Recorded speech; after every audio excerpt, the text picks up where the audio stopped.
Selamat sore Bu Indria. Perkenalkan, nama saya Afifah Wahyuni. Di sini saya ingin mempresentasikan ujian akhir semester saya yang berjudul Sibris Resto.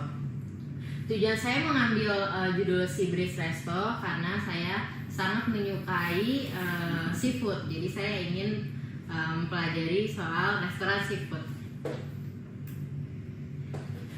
Visi misi dari restoran ini yaitu visinya menjadi restoran seafood pilihan utama yang menghadirkan cita rasa otentik, pelayanan terbaik, serta suasana bersantai yang menyatu dengan keindahan alam. Misi kami yaitu menyediakan hidangan berkualitas tinggi dengan bahan baku segar dan teknik memasak yang menjaga keaslian rasa laut. Yang kedua, mengutamakan pelayanan pelanggan yang ramah, cepat, dan profesional untuk menciptakan pengalaman makan yang tak terlupakan. Yang ketiga, menciptakan suasana makan yang nyaman dengan dekorasi dan konsep yang menyatu dengan nuansa pantai. Yang keempat, berkomitmen pada keberlanjutan lingkungan melalui penggunaan bahan ramah lingkungan dan dukungan terhadap praktik perikanan yang berkelanjutan. Yang terakhir, memberikan nilai terbaik kepada pelanggan dengan harga yang kompetitif dan porsi yang memuaskan. Apa itu bisnis model kanvas? Adalah alat visual untuk merancang, menganalisis, dan mengembangkan model bisnis. Apa kegunaan bisnis model kanvas? Yang pertama, memahami struktur bisnis dengan cepat, mengidentifikasi kekuatan, kelemahan, dan peluang. Yang ketiga, membantu komunikasi ide bisnis kepada tim atau investor. Ini adalah 9 elemen utama bisnis model kanvas. Yang pertama, customer segment, siapa target pelanggan. Yang kedua, value proposition, apa nilai unik yang ditawarkan. Yang ketiga adalah channels, bagaimana produk atau jasa sampai ke pelanggan. Yang keempat, customer relationship, bagaimana hubungan dengan pelanggan dikelola. Yang kelima adalah revenue streams, bagaimana bisnis menghasilkan pendapatan. Yang keenam, key resources, apa sumber daya utama. Yang ketujuh adalah key activities, yaitu aktivitas inti untuk mendukung bisnis. Yang kedelapan yaitu key partnership, yaitu mitra strategis yang dibutuhkan.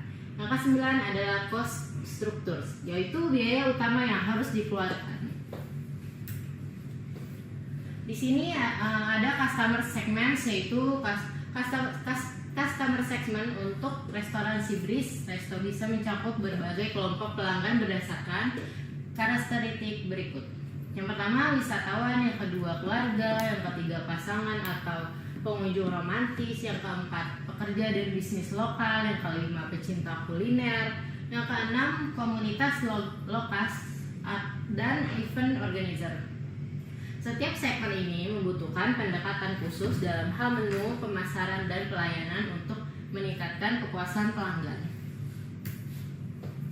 Di sini ada value proposition, yaitu untuk Sibris Resto dapat mencerminkan keunikan dan keunggulan resto yang menarik pelanggan seperti yang pertama, hidangan seafood segar dan berkualitas. Yang kedua, lokasi dan suasana yang memikat. Yang ketiga, pengalaman kuliner yang tak terlupakan. Yang keempat, pelayanan yang ramah dan profesional. Yang kelima, harga kompetitif dengan nilai lebih. Yang keenam, keberlanjutan dan kepedulian lingkungan. Dengan proposisi nilai ini, Sibris Resto bisa menjadi pilihan utama bagi pelanggan yang menginginkan pengalaman kuliner seafood yang otentik dan berkesan. Selanjutnya ada channels.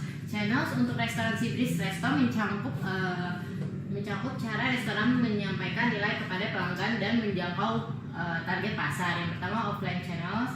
Yang kedua, online channels. Yang ketiga, komunikasi dan promosi. Dengan memanfaatkan saluran fisik dan digital ini, Sibris Resto dapat menjangkau lebih banyak pelanggan dan memperkuat hubungan dengan mereka. Selanjutnya ada customer relationship. Customer relationship untuk restoran Sibris Resto berfokus pada cara restoran membangun, mempertahankan, dan meningkatkan hubungan dengan pelanggannya. Yang pertama, hubungan personal. Yang kedua, penyesuaian. Yang ketiga, komunitas. Yang keempat, loyalitas. Yang kelima, layanan digital dan ulasan dan feedback. Dengan pendekatan ini, Sibris Resto dapat menciptakan hubungan yang kuat dan loyalitas pelanggan yang berkelanjutan.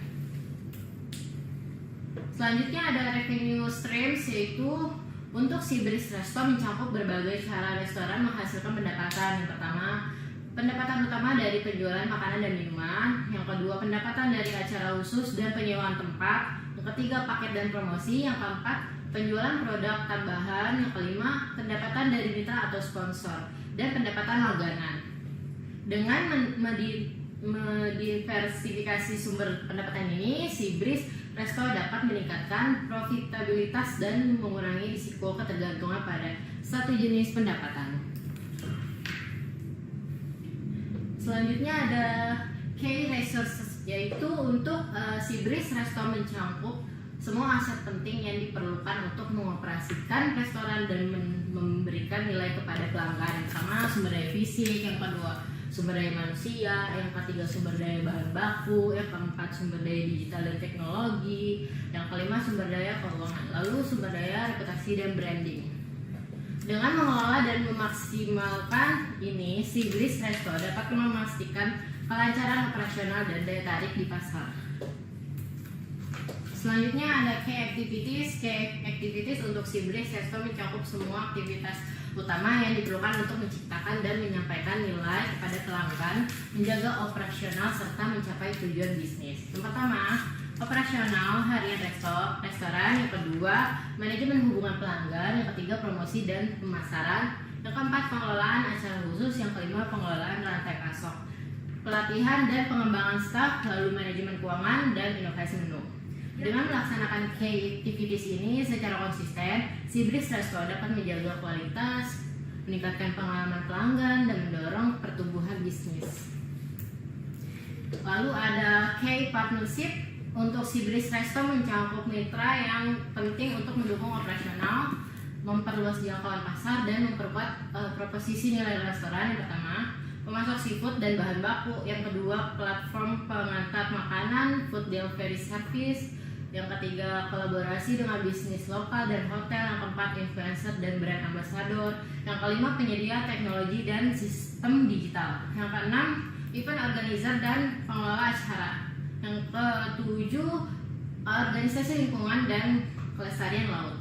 Dengan menjalin kemitraan strategi ini, si Breeze Resto dapat memperkuat posisi di pasar, meningkatkan operasional, dan memperluas jangkauan pelanggan. Lalu selanjutnya adalah cost structure. Cost structure untuk si Breeze Resto mencakup biaya-biaya yang diperlukan untuk menjalankan restoran dan menjaga kelancaran operasional. Yang pertama, biaya bahan baku. Yang kedua, operasional restoran. Yang ketiga, biaya tenaga kerja. Yang keempat, biaya pemasaran dan promosi. Yang kelima, biaya teknologi dan sistem. Lalu ada biaya pengiriman dan layanan antar, lalu biaya lingkungan dan keterlanjutan, lalu ada biaya administrasi dan legalitas.